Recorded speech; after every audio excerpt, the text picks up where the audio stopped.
So finally the weather was good enough for us to get outside and record in our backyard underneath our beautiful willow tree. With the one caveat / exception that it is a little breezy. It's worth it for us though. So if you are super distracted by the wind, I apologize, but it's a wonderful, beautiful day here in our small little town in Utah. So we took advantage of it and hung out in the backyard and recorded this wonderful episode that you are about to listen to. I always say this, and I mean it immensely, like I mean it wholeheartedly, that if you are listening to this podcast, and if you are a fan of the podcast and have been listening for a long time now, thank you so much. We have the deepest gratitude and love and respect for the people that tune in week after week. This podcast is one of those passion projects, even though it's not necessarily a project, but we have a deep passion for doing the podcast and putting out episodes. And it's a time that Steph and I get to sit down together and have these fun conversations, deep conversations, connected conversations, and sharing them with the people out there listening just adds a nice little kind of icing on the sweet birthday cake of life. So if you're listening, thank you. And do us a favor, share it and go tell somebody about the podcast. That is always the best and easiest way for the podcast to continue to grow. And by growing, more people listen, which then means more people get to tune in and benefit in some way, shape, or form. EnergyIsLovePodcast.com. Today's episode is brought to you by the Refinery Barbershop, located in Springville, Utah. If you are one of the many, many listeners that we have here in Utah, and you are in need of a haircut or a beard trim or a shave, or you really just want to hang out in a cool place and relax and connect with your barber and the guys there, I highly recommend dropping in to the Refinery Barbershop. If you go to our website, you can click on the sponsors tab up top, and there's a link to their website. You can schedule your appointment there, go to their Facebook page, all that kind of jazz, and go get your beard trimmed. Get that goatee looking nice. Maybe you have a job interview, maybe you have a date, maybe you have some big thing coming up in your life where you need to look squared away and handsome. There's no better place than the Refinery Barbershop. And when you are there, sitting in that chair, getting your hair cut, be sure to mention the Energy is Love podcast. So it's June, and we finally had a nice enough day where we got to sit out and record. As you can hear right now, I'm obviously outside recording this intro as well. But this is a good episode, like all episodes of this podcast. Steph and I talked about... Oh, God, it's funny. We literally just finished recording, and now I'm sitting here trying to think about what we talked about. No, but I shared a little bit about last weekend. I was in Yellowstone with my men's group. That was a wonderful experience. We got into the space of discussing what demographic of people listen to this podcast or podcasts in general. That would be really interesting. Maybe we'll do a poll sometime, somewhere. I don't know. If you listen and you're want to shoot us an email, that would be awesome. But it's a fun, relaxing episode with some intense moments as usual, some triggering moments. The concept and idea that perhaps we need to let our traumas evolve along with us.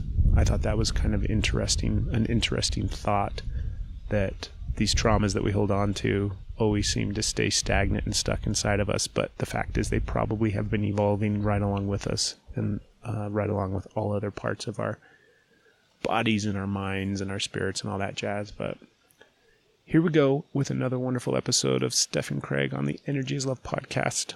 Sit back, relax, turn it up. And, oh, by the way, you can now listen to the podcast on Pandora. That's a cool thing. So if you need a new place or a different place, or you're a fan of Pandora, go search us out there and subscribe. And in the meantime, sit back and relax and enjoy. Here we go. You're listening to the Energy is Love podcast. Energy is Love. The Energy is the Love podcast. The Energy is Love podcast. Energy is Love. The Energy is Love podcast. The podcast for the universe. The Energy is Love podcast. You know, the sound and the trees and the birds and everything like that. Mm-hmm. So peaceful. So nice. Very much like it. In case you can't tell, we are outside recording finally. I'm sorry. I was looking at cues because I like jotted stuff down here and there, and I was looking at stuff right at that moment. Cues? Yeah. Well, I don't know what you mean. Hey, elemental P. No, I had notes that there was some stuff that I wanted to bring up at some point. Different, yeah. Okay. But yeah. Cues. So on today's episode, feels good out here finally, huh? It does. It's a beautiful morning, free from rain. Do you hear the song? It's a beautiful. We can't sing that. No. That's probably copyrighted. We # delete. Well, what about the times that I kind of do a I'm little? teasing. We can totally sing. We couldn't like sing the whole song with music. We couldn't play the song, I don't think. We couldn't do like a tribute. No. Isn't that what they call like tribute bands and stuff? Yeah. We can't do a tribute. Unless it's a semi-decent morning with a slight breeze. It'll do. You're a dork. What were some of your cues? No, these like you can't just. I don't know if I feel it for today. It's like definitely things that I want to bring up and definitely things I want to talk about at some point, but it has to like kind of flow naturally. We're halfway through the year. We're halfway through 2019. Yeah. It's June 6th, I think today is June 6th. 6/6/19. 6/19, yeah. Divided by 3 equals 24 plus 2 equals 26, which is an 8. And then you add 11 to it, which is now 1929. It's 2019, June 6th. See, what just happened? It all circled around. It all comes back to the 8s. I was thinking the 3s. Like divided by 3, and I'm like, there they are. There's synchronicity numbers for you. Numerology. You're welcome. Your daily dose of numerology from the Energy is Love podcast. Whatever you do, don't follow it. Follow the podcast. Just don't follow our numerology. Nice clarification there. I think I have. I know we're going to get cottonwood in our coffee this morning. Instead of coconut coffee, it's cottonwood coffee. Yay. Do you miss the coconut coffee? I don't know. Some Yeah. days I'm like, oh, but then it was hard to get used to not having it. And now it's like, now I'm just used to not having it. yeah, So. I think it would be hard to go back to it. In case you couldn't tell, we don't drink coconut coffee anymore. But I'm not opposed to it. Yeah, we should do it again. I like coffee. I like the breeze. Hopefully it doesn't get too windy. Yeah. Yeah, I don't think it will. Should I? No, it's not a big deal. I'll do this. You don't need to try to do a makeshift windscreen. I'll do this. Yeah, that's great. Take your shirt off and just use it for a windscreen. That's what I'm going to do. Oh. There's the wind. See, the wind's like, oh. As soon as you bring awareness to it, then it kicks up. I was thinking it was just excited the possibility to get my shirt off, but that's okay too. Like yours works too. I tried to show you them this morning, but you wouldn't look up at the window. I was tapping. My wife was flashing me in the window this I was morning. trying to flash, but you wouldn't look up, and I didn't want to sit there with them out in case the neighbors looked up. So I was just like, if you look, I'll flash you, but if you don't. I'm looking now. Yeah, but it's not as... You're right. Now we're on the podcast. Yeah. We can't show boobs on the podcast. It's different. You know, you look up at the window and there's boobs. As This is opposed explicit, to but it's not NC-17. The rating for the podcast? Well... Now you're all confused. Yeah, you said 17, so I'm like, ugh. Like that still. Do you remember when that was a thing? NC-17 movies? No, I don't. Yeah, like it's worse than R. It's worse than an R rating. I thought that was like MA.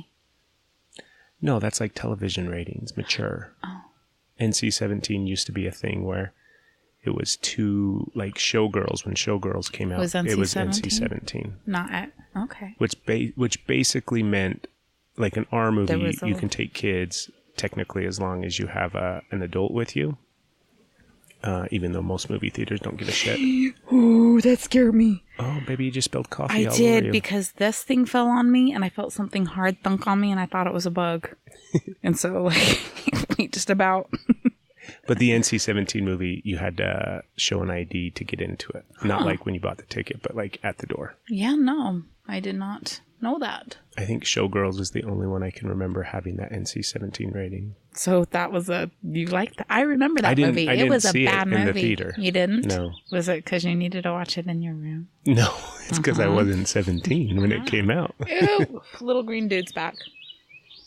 Whoa, I'm afraid he's going to jump in my mouth. So, dude. Oh, hold on. Just let me get him away. Dude. Boom. And he's gone. Good job. Thank you. I remember watching that show. Do you know why I wanted to watch that show? Why? Because Jessie Spano was in it. Yeah. And so that's why I wanted. I don't even know her real name. Elizabeth Berkley. Thank you. And I remember being like, wow, like she's a really bad actress. I loved her in Saved by the Velvet. Like I'm like, you don't have to show you. I don't know. So I didn't really like it. But that is the first movie that I saw Gina Gershon in. Gershon. Is she in it? I believe so, if I'm remembering it right. In my brain that I watched once way back in the day. If I'm butchering it, I'm sorry. But I was like, oh, I like that lady. So I liked Gina from then on. Me and my brothers went to Salt Lake, and one of my brothers, Brian, went and saw that. And Adam and I went and saw Seven. Aw, that's sweet. Seven is not like a sweet movie. No, it's not a sweet movie, but I'm thinking instead of like ditching you, like figure it out, we're going to go watch boobs. Adam was like, I'll take you, bud. And like took you to see the R-rated movie, took you to see Seven. So I think, aw, that's sweet. That was, because he could have went and saw the boobs too, but he didn't. He hung out with his little he brother. went and saw Seven. It's a great big brother taking his little brother to go see Seven. He didn't ditch you and go see the boobs and like make you sit in the lobby with your popcorn like, is there a PG movie I can watch? Why is that so loud? I feel like that was super overmodulated. No. It was really loud in my ears. You're okay. I don't... Look it! You It's the first ladybug? one of the season. I get to picture my ladybug and the coffee. So we've been outside for 5 minutes. I always love the first ladybug of the season. Is that the first one you've seen? This is the first one that I've seen. And look, she came to my coffee. She's on my coffee. And I have to make all the wishes. And I just am really happy right now. We need to take a moment. Moment of silence for the ladybug.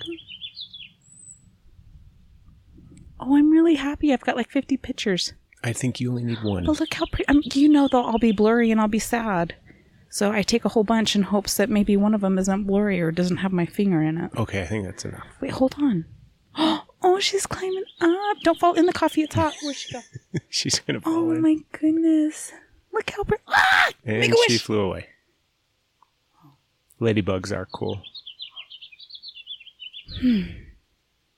Oh, I'm in a really good mood now. That was awesome. That was sweet. She came to my coffee. Okay. Okay, you ready? Yes. We can start the podcast now. Yes. I have to tell you about my mushroom trip. I've been saving it to tell you about it on the podcast. Yay. Is that not a good thing? No, it's good. Wait, you reacted very strangely. No. No, you didn't? No. There's nothing wrong with mushrooms. I don't think there is. Yeah, we enjoy mushrooms. Yes. And not just the kind that we eat with steak. Anyhow, Miss Speaky No Speak. So, I had my wonderful weekend in Yellowstone with the guys from Men's Group. So last weekend, we got in the van and we drove up to Yellowstone for 4 days and had an amazing time. It was relaxing. It was peaceful. It was just like copious amounts of hanging out and doing nothing other than relaxing and hanging out. So it was really, really awesome. None of them had been to Yellowstone, except I think some of them had been back when they were like kids. And so they didn't really have many memories of it or anything like that. And I am so well acquainted with Yellowstone. And why are you looking at me all strangely? I'm listening to you speak. It looked like you were zoning out. Thank you. No. What are you thinking? I was listening to you speak. You were lost in thought. Do I have something on my Yes, face? something just went boom on your face. It's gone. Anywho, I know Yellowstone relatively well. Like, probably, I like to think I know it really well. And I do. I know it really well. I know everywhere in Yellowstone that you could possibly go, at least on the roadways. Not like the backwoods and the hiking trails and all that kind of jazz. That would be fun to know it that well. Anyways, none of them had been before. And it was fun to give them the grand tour of all the tourist attractions, as well as all the little spots where, kind of off the beaten path that regular tourists don't go and visit. So that was really, really cool. And we saw everything that we wanted to see. Saw bears every single day, saw wolves every single day, which was unique. The times in the past when we've been there, we maybe get wolves once a day or one day, but we got wolves every single day, which was way, way cool. Also got to see carcasses this time, which doesn't necessarily sound super cool, but it's a cool thing when there's a carcass in view from the roadway, because then you have a greater potential to see bears and wolves feeding on the carcass. So we got to see some carcass action, which was way cool. What else? Baby grizzly bears, baby black bears, moose, a couple of moose, dead moose. We saw one moose in this area, and then the very next day, we think it was the same moose. It makes sense that it was the same moose. You don't have to worry about blocking the wind, babe. It's okay. Anyways, the very next day, less than 24 hours later, we saw the moose dead on the side of the road. And then he became food for everything else, which was really cool. It was a neat reminder of how cyclical things are. So the last episode we talked about cycles and the cycle of nature and the universe and us and everything like that. Oh, I fixed that branch, but it's totally going to come down and pet your head. Thank you for warning me, so I didn't take everything out. Go flipping over, thinking something got me. I tucked it up so it wouldn't do that, but that's okay. Did you tuck it? You're dark. But yeah, it was a good reminder of how much the world exists outside of what we think is not necessarily what we think is important, but what we think. It's touching me. It is. You've got a leaf hat. It's tickling.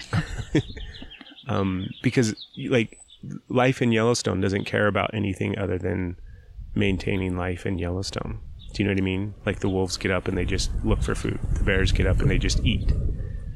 And that's kind of the way it goes. And that was really, really cool to get to see some of that firsthand. We stayed at cool cabins outside of the northeast entrance in Silver Gate, which was really nice. It was a cool weekend. I was very, very thankful that I got the experience and got the opportunity to relax. We did some ice plunging in the Yellowstone River, which was cool. It sucked though, because I had my sinus, sore throat, congestion stuff. Yeah. So as soon as I sat down in the river, and you get that initial I can't catch my breath because it's cold, was even harder because I was all congested. And so I was panting like crazy trying to catch my breath, and I couldn't because I was congested. And then finally I found the rhythm, and I think I probably sat in the river for 3 minutes or so. Wow. Yeah, it felt really, really good. Plunged my face in and everything. It was really nice. So one of the nights we... That's really cool. Yeah, it was really nice. But one of the nights back at the cabin, sitting around the campfire, we imbibed on some really, really good mushrooms. And so I took not a huge dose, maybe 2 or 3 caps and a couple of stems. So I took a little bit of a dose, some wonderful mushrooms. And after about an hour, it started to hit. And we had already finished dinner. We were just sitting there by the fire, and I started to get that, everything started to get, not fuzzy, but light up, because you're outdoors in nature. Yeah, everything started to get kind of sparkly. It was fun watching the trees for a little bit. They started to get move, like the trees started to move together, even though it wasn't like there wasn't wind, but you could see like the tweez. You could see the tweez. You could see the tweez swaying together. Clouds were like trippy as fuck. I was just like sitting there looking up at the clouds, and hold on, we gotta pause for the garbage truck. Yeah. I thought they were gone already. I don't know. Must be the recycle one. They're always like super, super late. Unless you forget to take your garbage can out, then they're like 6 a.m.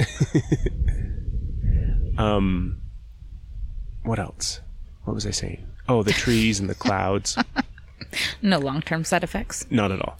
So I was sitting there really kind of enjoying it for a minute, but then I started to get like that feeling where you couldn't move a whole lot, because if you moved, then things got really intense. I could hear everybody talking, but couldn't really engage in conversation. Started to like really fall prey to the mushrooms and deep into the experience. And it started to get kind of intense and dark. And dark? Yeah. Like it got dark outside, or it got scary? Like it started to get a little dark, like the visuals that I started to see. No. And so I'm sitting there by the campfire, and I've got my eyes closed, and I'm getting all of those like kaleidoscope visuals of shapes and forms and things like that, all blending and merging and flowing between each other. I'm going to have to move that. Keep talking. Just break off the tip. I'm not going to break it. Anyways, I started to get all of those really intense visuals, and they were red. So it like made me start to think about blood, and all of it just really started to intensify as I was sitting there with my eyes closed. And I was trying to, like initially I was trying to resist it. And then I was just like, it's okay. You know, it's not scary. It's not evil. It's not bad. It's nothing like that. It's just, I got to ride this wave. So I really started to let go into it, which then intensified it more. And right about the time where I was like really starting to slip away into it, kind of had given up on that idea of resisting whatever it was, this woman came over from like 2 cabins down. And so some of the other guys had left and gone for a little walk down to the river, and I was sitting there, and there was one other guy, and I think Steven was in the cabin, but this woman comes over and asks if we had like an extra lighter or something. They were over trying to light their fire in front of their cabin. And so I could hear her talking, and I thought I knew where the lighter was. So I was like trying to tell Steven where the lighter was so she could borrow the lighter. And then she was like, or if you guys just want to come over and help us. And I'm like, finally I just got up in the middle of this like trippy place and found the lighter, and I went over and helped them light their fire, which was somewhat challenging because I was pretty fucking high at the moment. And it was really, really funny on one hand because it was this Asian family, and mom and dad, and then like their teenage son, their like 12 or 13-year-old son. And dad had been trying to light the fire. So I go over to their fire pit, and it was like a really sad excuse for a fire in the sense of trying to get it started. It was really comical, like what they had attempted to do. But they did have a good little tiny hot coal space, you know, like at the bottom where it had some really good coals. So like it was hilarious, babe, because they were like, do you want gloves? Because like the dad had gloves on, and like not, you know, like working gloves, but like gloves to protect his hands from the wood or something. I have no idea why he was wearing them. And they tried to give me a Swiss Army knife at one point to split the log because they had big, you know, sad logs for the fire. I'm like, no, that's okay. So I just kind of ripped the log apart with my hands to get some of the smaller pieces off. So we had some little kindling, and then just sat there and blew on the fire until it lit up. And it was so funny because they were like, telling their boy to watch me and like, this is Boy Scout stuff and all this kind of, all this stuff. Dad's over there with his gloves and a Swiss Army knife. Like, shit. Yeah. And then I get done. Their fire's nice and going, and I've got a couple of logs on it. And they gave me 2 of those backpacking, like freeze-dried meal things. And there it is. Yeah. You said there was a story with that. Yeah. So they handed those, they gave me those as, thank you for helping them start their fire. And I wander back to our cabin, sit down in front of our fire, and now everybody's gone. All the guys had left.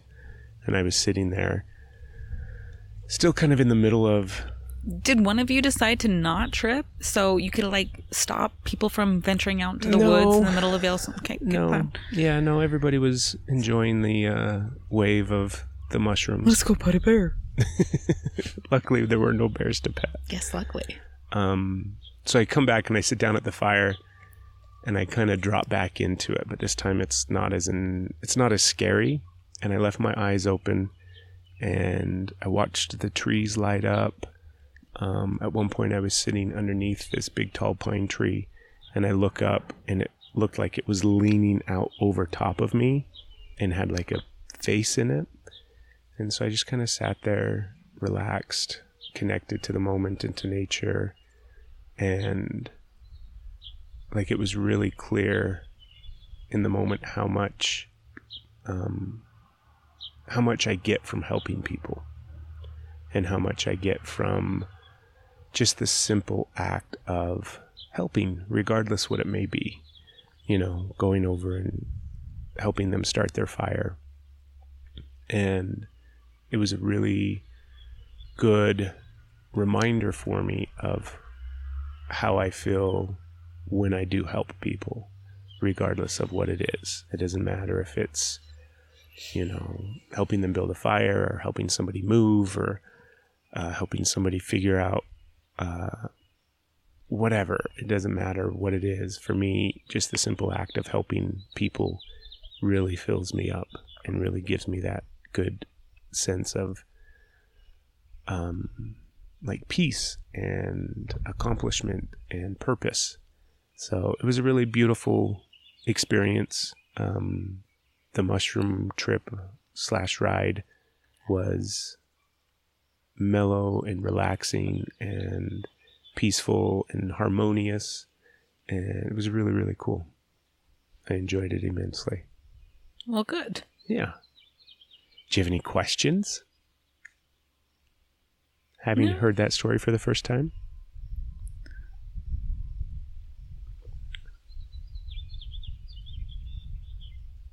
No? No. I'm interested. First of all, I think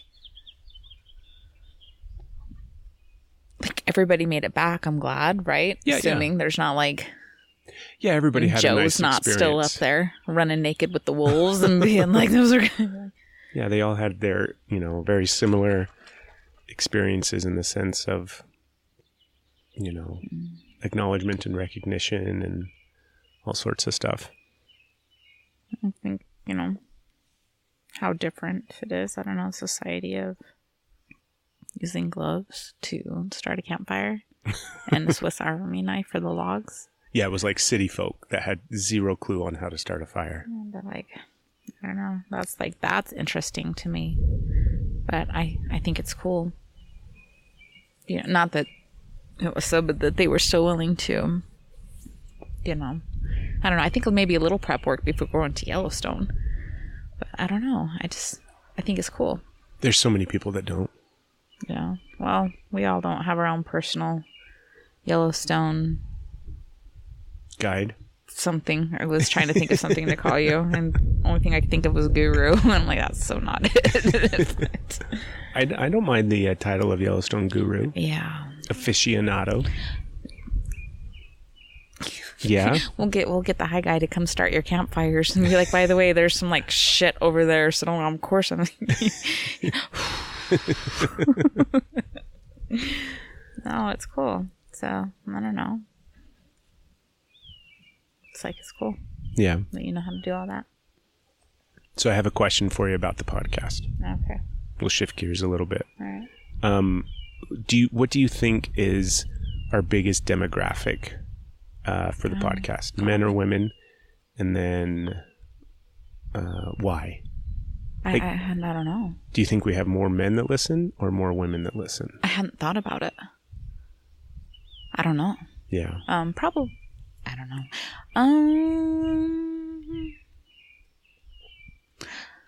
Probably women. I don't know. I think women. Why? Because I think women flock more to holistic-y energy thing than men. Yeah. It's more socially acceptable for women too, as opposed to, I think men have to overcome a little bit, which is bullshit, but so just because of the patriarchy of everything, I think women are probably more drawn to it. I don't know, but I think maybe the way it's also evolved, the way it's been evolving, like maybe that's bringing in, like, I don't know how it works. Like, I feel like I'm just like, let's come up with an answer right here. Let's see, this sounds smart. The evolving of it, more men are listening now, but then I get on and I say things like vagina all the time and talk about things like that. And so they're probably like, she said menstruation. We're out. We are out. And then the women flock back to it. I don't know. I think in general, probably more men listen to podcasts just in general than women do. Yeah. How come? I don't know. Is it because, never mind. Is it because what? No. Not gonna do it. Not gonna do it. Yeah, no, I think probably more men listen to podcasts than women. I don't know. Like, typically speaking. Yeah? Is it? Huh. I don't know. I've never really, took some time to be like, let's ponder this for the afternoon. You know what I like? Not a clue. I like the fact that I don't necessarily think we are, because you have podcasts that tailor or create content specifically for their audience, for men or for women or whatever the case may be. Yeah. And I like the idea that we don't even think about necessarily creating content for, one or the other. Yeah. It's just for people. Too. I like that. It's the people podcast. It's the people's podcast. Yeah, I like that better too.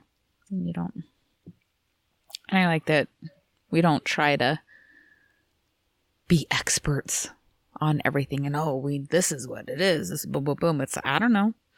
This is what we think. This is our opinions on it. This is our take, and then we're open to new ways of thinking, because I think some of them get a little preachy. Yeah. I don't like that either. What are we experts on? Can you think of anything that we're experts on? We are experts on sex and relationships and parents and Yellowstone, apparently. And, nothing. I don't know. I'm not an expert on anything other than I'm an expert on clusterfucking my way through shit. Yeah. I got that down. I'm going to have some coffee. We do have that down. Do you want some coffee? I'm okay. Yeah. That sounded funny. I said it was coffee right before. Never mind. I won't go. No, think of something that you're an expert on. I can't. I'm not an expert on anything. I know a lot about a lot of things, and I know little about even more. And then there's shit that I haven't even thought of. So I'm not an expert on anything. What would you say that you're really, really knowledgeable on? Everything. Really knowledgeable. I don't know, because as soon as, everything's always changing, there's always more to learn. And as soon as you think one thing, that's what it is, and you're going, it shifts. And I think everything is really a theory. Nothing is hard fact. Everything is always hard fact until they realize that it's not what they thought at all. So I think everything is just a theory. So I have information, but it's what resonates with me at the time. Doesn't mean that I'm really knowledgeable on it. It's like I can connect with that at the moment, and I can share that at the moment, and maybe it resonates with you, maybe it doesn't. Maybe that's how your body's going to talk to me. Maybe it's not. Maybe it's Right? Usually it's just like everything changes. I don't feel like,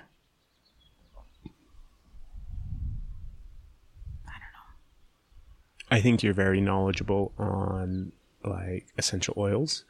I think you're very knowledgeable on massage and the body and working with the body. I think you're very knowledgeable in regards to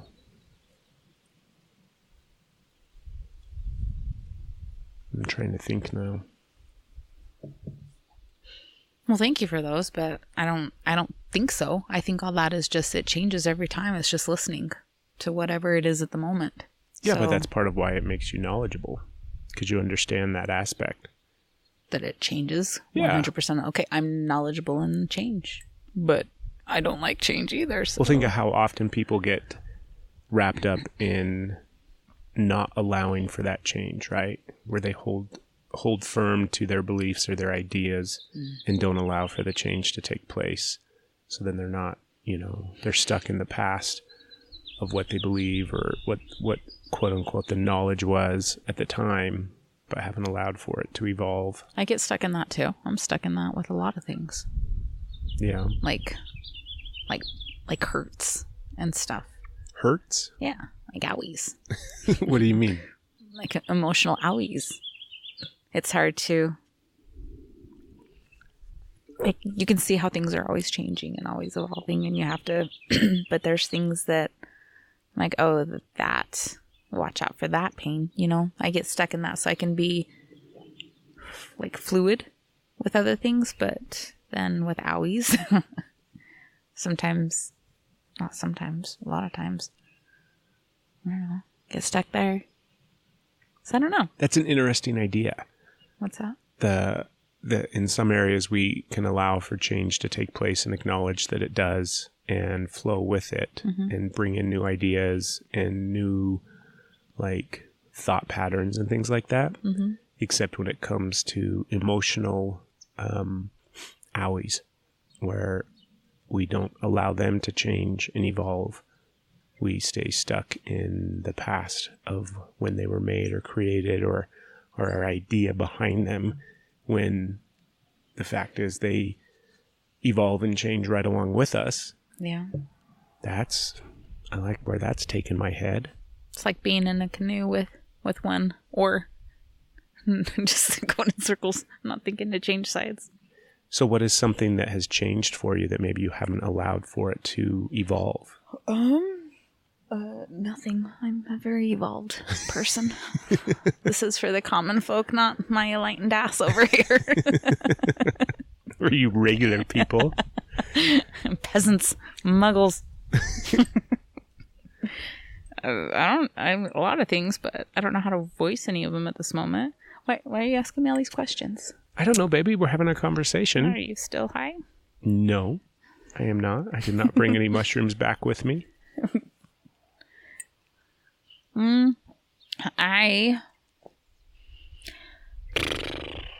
don't know. Like, I mean, I know a lot, but I don't know. I guess relationships and wants and family aspects. Doesn't it make sense that our traumas would evolve right along with us? What do you mean? Explain. So, as we grow, as we age, as we evolve, as we move forward in the experience of life, we change and we accept that. We acknowledge that. Not just physically, our bodies change, mentally, we get, more wisdom, more understanding. All of these things take place. Why doesn't it make sense that our traumas would do the exact same thing? Instead of looking at them as like stuck spots or wounds that haven't healed, why wouldn't they just evolve right along with us? Okay. Excuse me. I see what you're saying. I think they do, but I guess where it feels stuck is because it seems like I'm always coming up with a new way to see it. I'm always like healing, in a sense, a piece of it. I'm like, oh, that makes sense. I can connect with that. I can move on. I can have compassion. And then something happens and it's still there. yeah, beep, beep, beep, beep, beep. I nailed that. And so it's still there, and it doesn't matter where it was at. It still feels that same, even though you have this and it's that new. So it's, as you would say, multidimensional, but it doesn't, sometimes it doesn't feel like progress. It doesn't feel like it's evolving. It just feels like, fuck, I'm never, ever going to be done with this. And it just, bleh. Yeah. So, I don't know. But I guess, I don't know. I don't have that answer. I'm working on it. Like, there's definitely ways that it doesn't, like, things don't trigger me in a way that they used to, but it doesn't mean that I am triggerless or trigger free with those things. No, there's still some ones in it, the sneaky ones, because it's like, as soon as you like get rid of those, then it's like, where did that come from? It's like comes up and pops you in the back of the head. Like, I'm here, look at me. I don't want to. I don't think we'll ever be trigger free. Yeah, like probably not, but okay. Let me rephrase that. It's not that I'm looking for trigger free to where nothing affects me, because I want to feel. I just don't want to be so. Oh my goodness, I'm not swearing.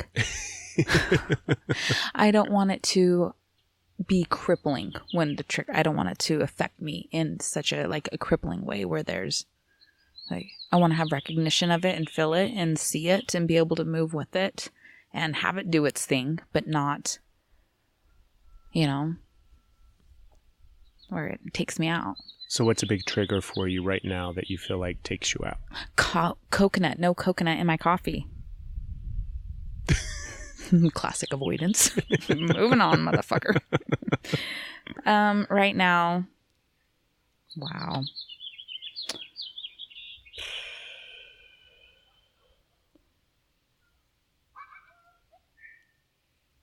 There's so much. There's so many things right now. I don't know if they're triggers or if they're just, if I've been triggered so hard that I might be in the throes of it, because I'm really having a lot of movement issues, I guess. Like big decisions. I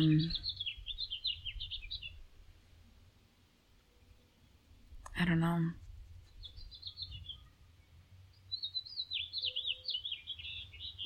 I don't know.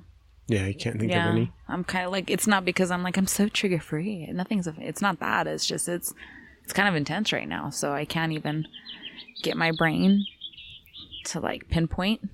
It'll, jump around. Yeah. You're super uncomfortable, baby. I am. This is a good topic. It's fun. Yeah, I don't like want you it. to be Where's my super ladybug? uncomfortable. Come under my nose. Come talk to me. What were some of the cues that you looked at earlier at the beginning? I love that you called them cues too. Oh, shut up. Line. There's a quote that I freaking love that is a whole, oh, well, this isn't the one I was going to say, but the one I just opened up to. I have like hearts and, highlighted, double highlighted, and like pictures when things. I like when I have my own books. I like to borrow books and I like audiobooks, but I like my own books because it used to be, you keep them crisp, you keep them clean. You take, if it's a hardback, you take the jacket, the sleeve off, and you put it aside so it doesn't get messed up, and you don't crinkle the pages, and you're careful, you don't open it. Like, it was ridiculous. And now, like, I've broken all of that. And it's, if I'm going to sit down with a good book, I have my pens and highlighters, and I'm ready to get cracking. I want a book that I can tear the hell out of it, and like coffee on it, hopefully not a spill, but like highlights and pictures, and I like being like, it feels like it takes you deeper in it because you're with it. And so, and it's funny, I think I passed that on to Stevie because when she sees me highlighting a book, she's like, rah! I go, you'll get there, don't worry. This wasn't what I was going to say, but this is definitely what I'm going to talk about now. And I've got like pictures of the book too, like pages and like, wow, captions in my note thing. And it says, suffering is your response to the pain, but pain in life is inevitable. Suffering, however, is somewhat more optional. And then that just like hit. that hit so hard. And it was like so many things. Like I can incorporate that into every aspect of my life, and how trying to avoid the pain, if you could just get like control it enough and keep yourself safe enough and choose these and fix these and hit microphones, and to avoid the pain of things. And I'm talking about like the emotional pain and physical pain and like all of these things. And then because it's the suffering that you don't want, it's oh my God. And then all the fallout, all the being in the wake of it, so just sitting with the fact that there is nothing you can do, which makes you feel helpless in a sense, but like pain is going to happen. It's a part of life. That's how you feel. That's how you know. It's like that, my whole breaking out of the safe zone thing. Like, even if you're not alive, if you're not living, if you are hiding, or you won't step out of your house, or maybe you're confined here, like it doesn't matter how active you are or how non-active you are, pain is going to happen. And so therefore, you don't have to worry about it. You can check that off your list. Like there's nothing you can do to stop it. So you can check it off. Like it's just going to happen. But then what happens when you have the pain? How you choose, how it affects you, how much you suffer is something that you can control. And so that kind of put the ball back in my court, in a sense of, this shit's going to happen, or it won't happen, or it does or it doesn't, whatever. But how I handle it, how you react to it, how I react, and how long I let it sit in me is up to me. Doesn't mean that like all of a sudden I'm like, oh, I'm better. Like everything's fine. I'm not worried about pain. Oh, fuck that. I'm still cautious. Yeah. And I don't want it. And I still want to find ways to make sure that I'm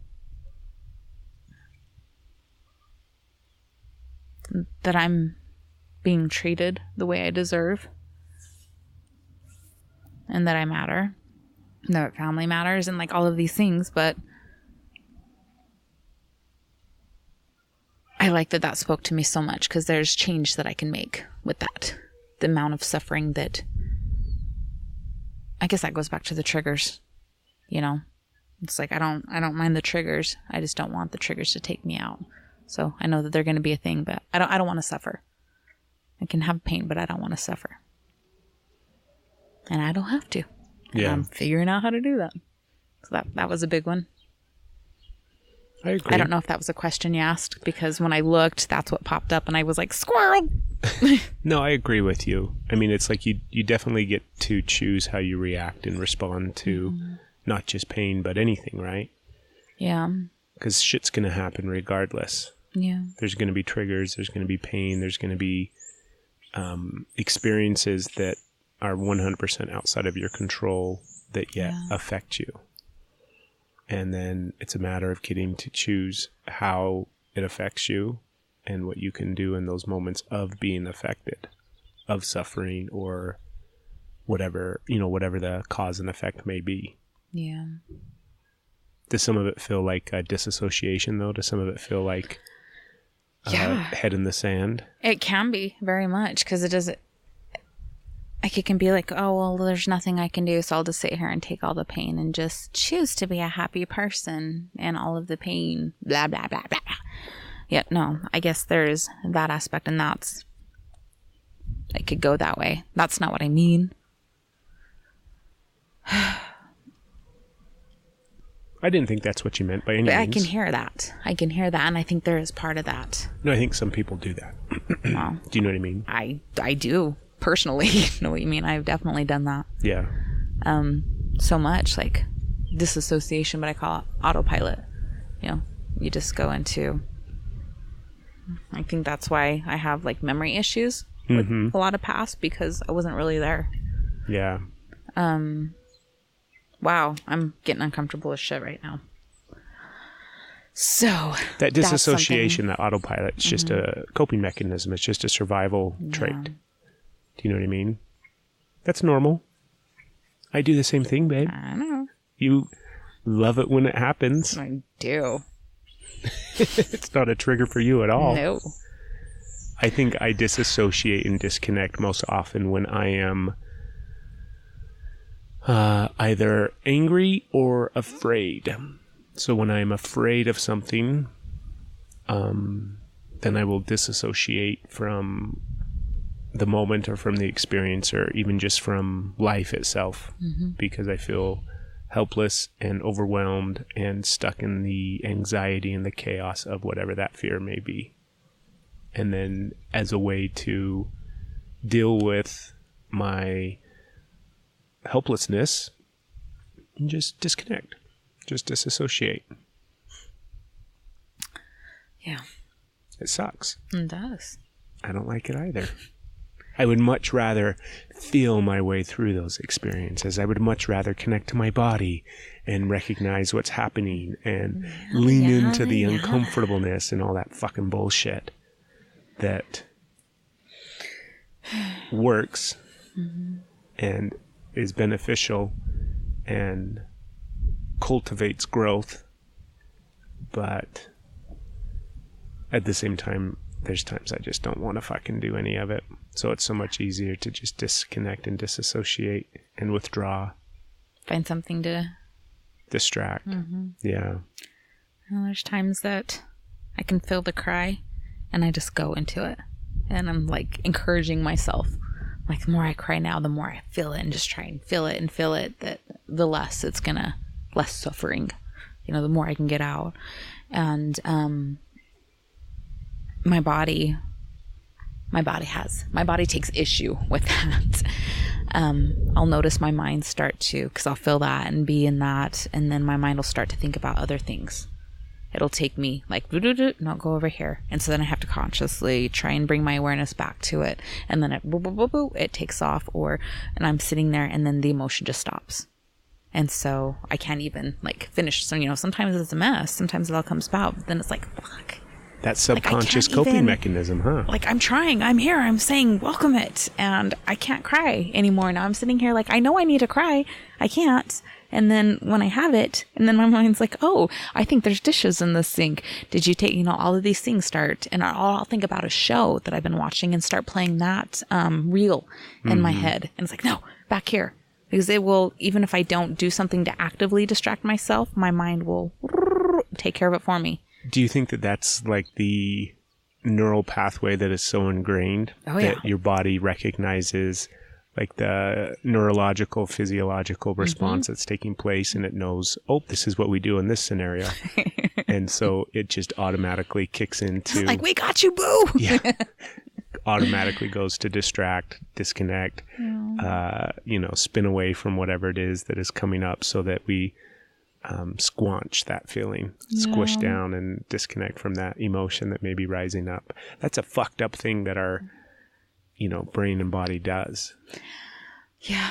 How frustrating is that? That's pissing me off now as I think about it. It is, but I just like squirreled out of that because I could feel it. And then I'm thinking, I just used a nickname for myself. And I use that for our kids, and whether it's Monkey or Boo Bear and all the things, and how...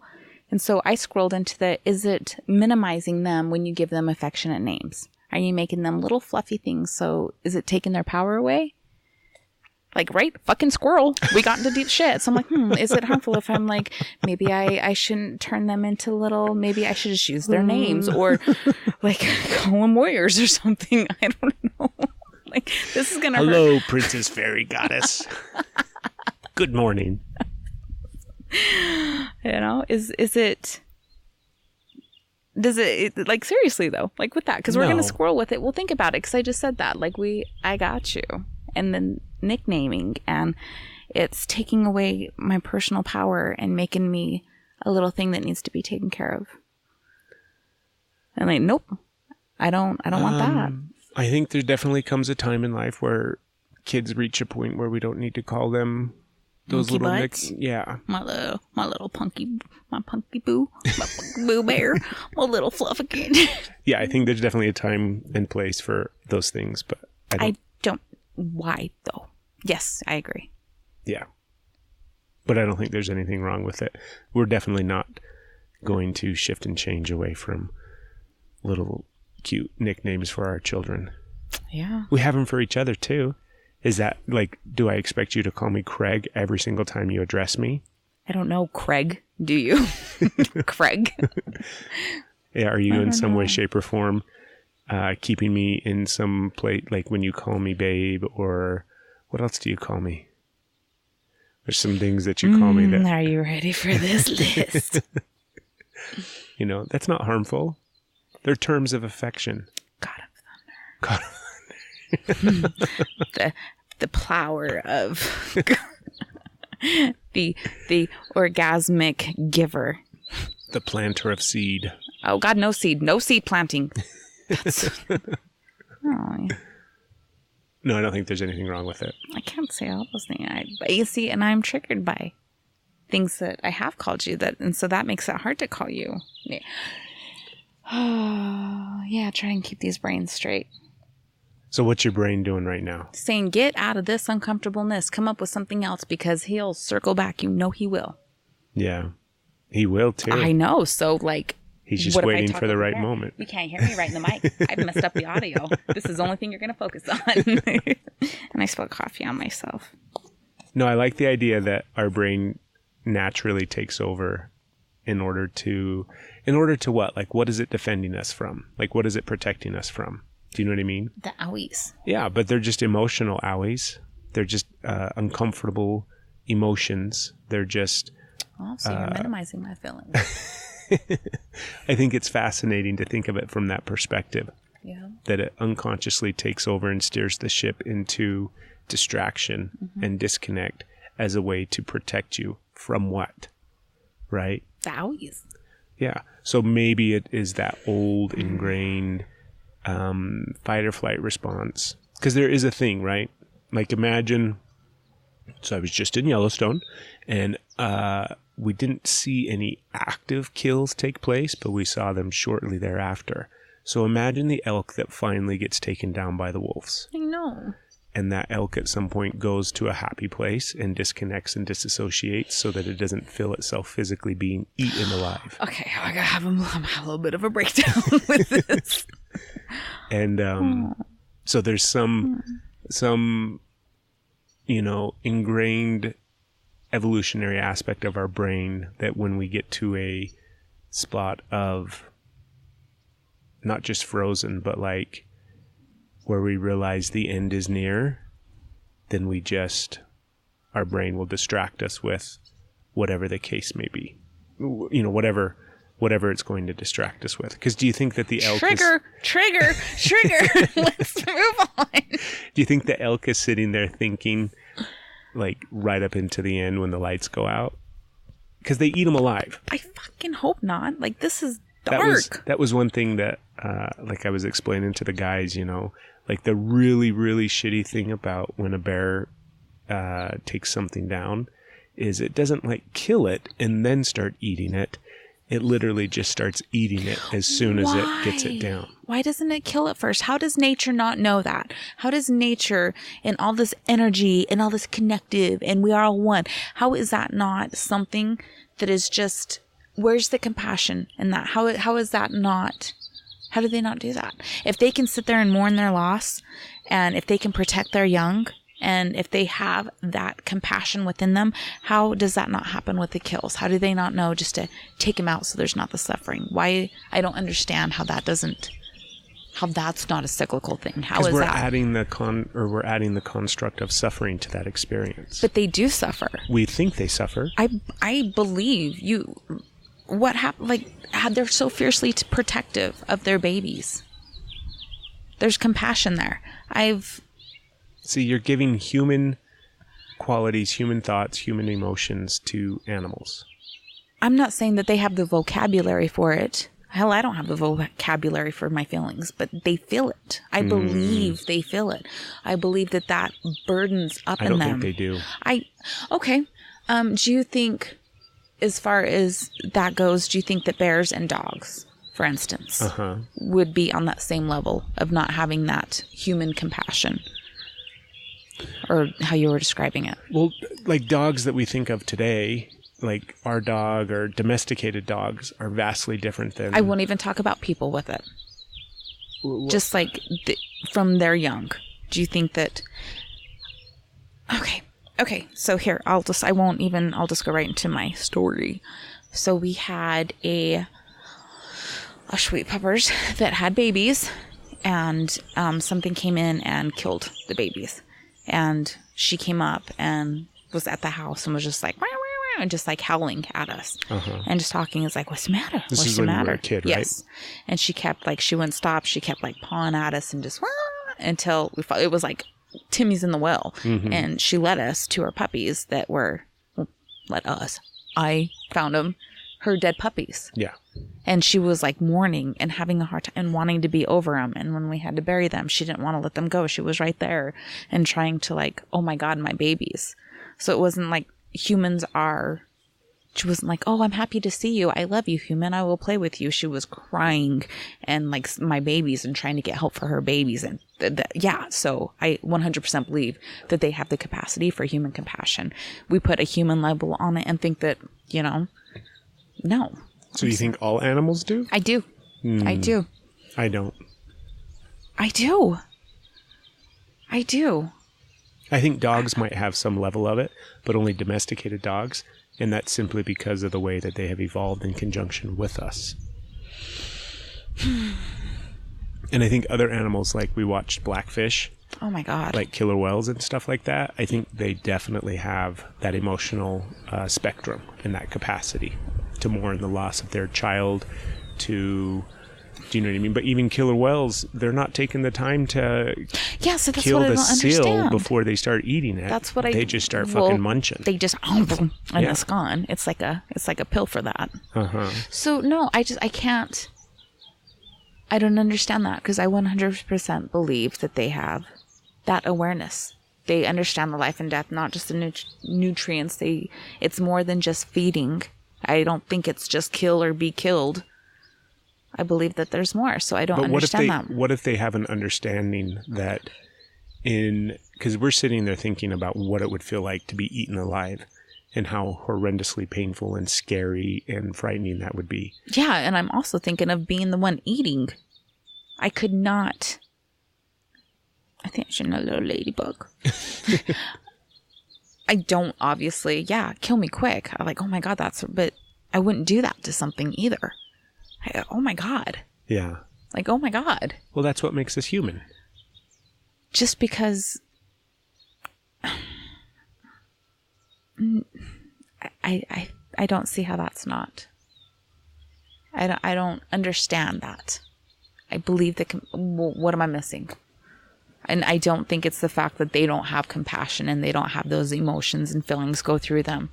I don't believe that. I'm an expert animal biologist / neurologist / what's the other? I don't know, but you just reminded me that we scooted right past. I didn't get to ask you what you're an expert in. I just told you I'm an expert animal whisperer. I think you are, mister. You bring dolphins and bears and wolves, but so tell me, why? Because they don't have it. I don't believe that. And I think that in the minute that the elk finally gives up, I think the chemical dump that takes place in its body alleviates any pain. I hope. Yeah, I think it definitely does. Oh, God, I can just hear I'm feeling... Because we have the same chemical dump that takes place. Adrenaline floods your body and takes place. So I have been in extreme amounts of physical pain. So way back 20 plus years ago when I fought and I was on my back and the guy was punching me in the face repeatedly over and over and over again, I didn't feel any physical pain. I'm gonna go eat that guy alive. In that moment, I didn't sit there and think, oh my God, my face is being punched and my nose is, I didn't feel any of it. I could feel pressure on my face, but it wasn't sharp, excruciating pain. So I had massive amounts of not just adrenaline, but probably other, smarter scientific terms for shit flooding my body and my system so that I could continue to maintain in that moment. Because I was aware the entire time. I never lost consciousness or anything like that, but I didn't have any physical pain. Now, granted, that's, on the scale of that to being eaten alive by a grizzly bear is massively different. But that's what takes place, I think, in that moment. I don't know. I think to a point, and then... Oh, gosh. I've got bad images going through my head, and I don't like that. And, like... So what's happening to your body right now? My boob itches. It's uncomfortable. It wants to get out of this. Like, I don't like this. What do you think is the chemical process that's being implemented right now? A lot of cortisol coming out. What's cortisol? It's a stress hormone. So is that your fight or flight? Telling you that this is the moment you need to get out of this moment? I kind of feel like I need to get out of the moment. Oh, my God. Oh, good morning, monkey. Asher. Oh, damn it. See? The name. Hi, strong, independent man who is capable of anything in the world that he desires. How are you? Tired. Yeah. I love you. You gonna go hang out while me and Mom finish? Yeah. Okay. Okay, I love you. I think that was I'm going to go play some Fortnite. Yeah. How about some Shocking. breakfast? It looks like an old man walking like that. Hey, He's at such that fun age where his body is growing day by day faster than like Serious. anything else. So he is like awkwardly uncoordinated and yeah, Awesome. it's funny as hell. I love that. Did you hear me? Like immediately, monkey, immediately with the names. That's okay. I don't think he's scarred too bad. Well, you never know. No, I do. Are we done? We can be done. Not at all. I was just checking. Let's be done.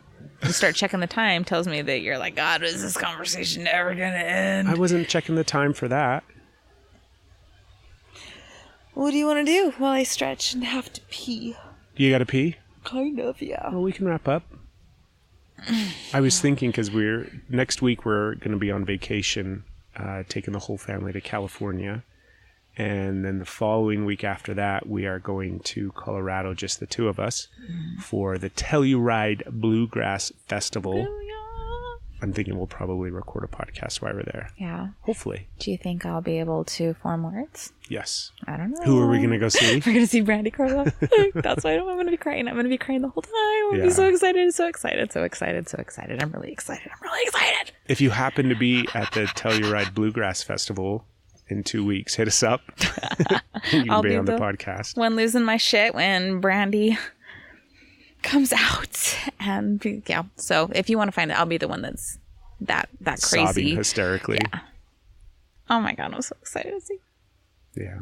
So No, excited. but the reason I bring it up is because we're going to be busy in the next few weeks. Yeah. So part of me thinks that we should sit here and record a twofer. You want to do that? A double That's a good episode. idea. Because then we have like July's busy too. Everything's busy. It's getting so busy. I know. Life continues along. C'est la even when vie. we C'est want la it la. to slow down. But yeah, let's take a pee break Okay. and perhaps we'll come back. Perhaps. Maybe we won't. We don't know. What are you laughing at? You're funny. You're cute. I love you. I love you. This is what we think. This is our opinions on it. This is our take. And then we're open to new ways of thinking. It doesn't matter how active you are or how non-active you are. Pain is going to happen. Classic avoidance. Moving on, motherfucker. Your daily dose of numerology from the Energy is Love podcast. I'm a very evolved person. This is for the common folk, not my enlightened ass over here.